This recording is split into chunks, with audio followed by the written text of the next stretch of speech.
Hai folks, di video ini saya akan menunjukkan cara membuat hand sanitizer menggunakan resep resmi dari WHO. Let's go!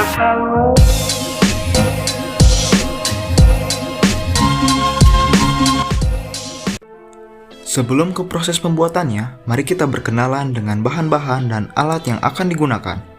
Saya menggunakan salah satu formulasi hand sanitizer dari WHO, seperti yang dilansir di website resmi WHO. Bahan-bahannya sebagai berikut: isopropil alkohol 99,8%, hidrogen peroksida 3%, gliserol 98%, air destilasi atau air suling, dan essential oil. Di sini saya menggunakan aroma green tea. Bahan ini merupakan bahan opsional. Sekarang kita beralih ke alat-alat. Alat-alat yang akan digunakan antara lain gelas kimia atau beaker glass, batang pengaduk, gelas ukur berukuran 25 ml, corong, botol spray berukuran 25 ml. Jika kalian punya yang lebih besar, saya sarankan gunakan yang lebih besar. Sekarang ke proses pembuatan. Masukkan alkohol ke gelas ukur. Masukkan hidrogen peroksida. Masukkan gliserol. Kemudian air suling atau air destilasi. Terakhir masukkan essential oil. Masukkan campuran yang tadi ke dalam gelas kimia. Kemudian aduk menggunakan batang pengaduk. Masukkan ke dalam botol spray.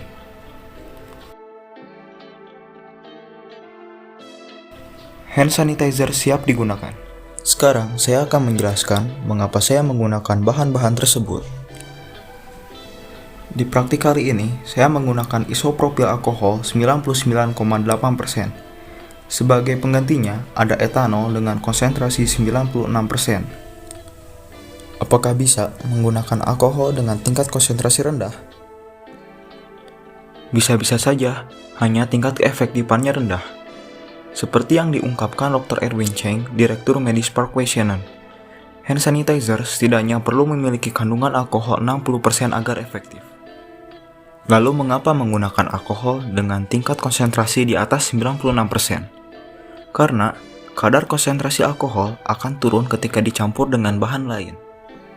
Tapi, Dr. Natasha Bagdasarian, seorang konsultan yang bekerja di Divisi Penyakit Menular National University Hospital, mengatakan menggunakan alkohol yang kuat dengan kadar 60-90% bisa menyebabkan kulit pecah-pecah.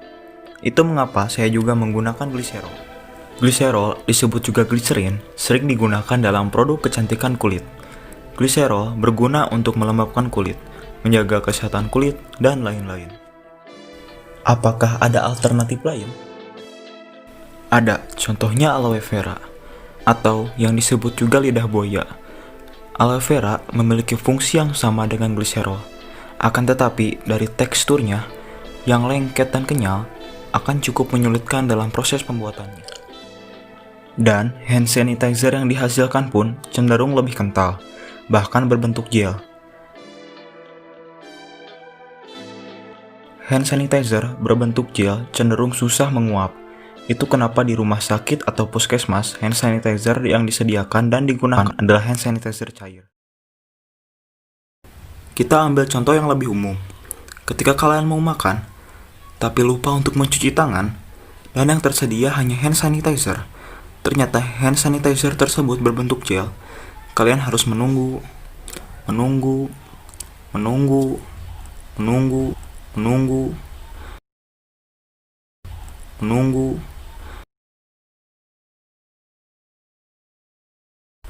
dan ketika sudah menguap, makanannya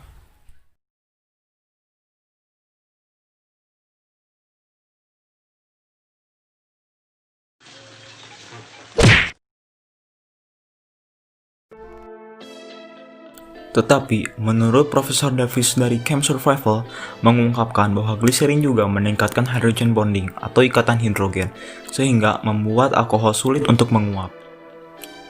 Disitulah hidrogen peroksida bekerja.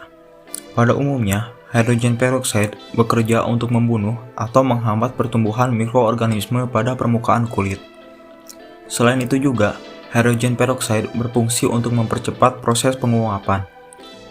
Air suling digunakan karena terbebas dari kontaminasi bakteri dan lain-lain. Mungkin itu saja yang bisa saya tunjukkan dan paparkan di video ini.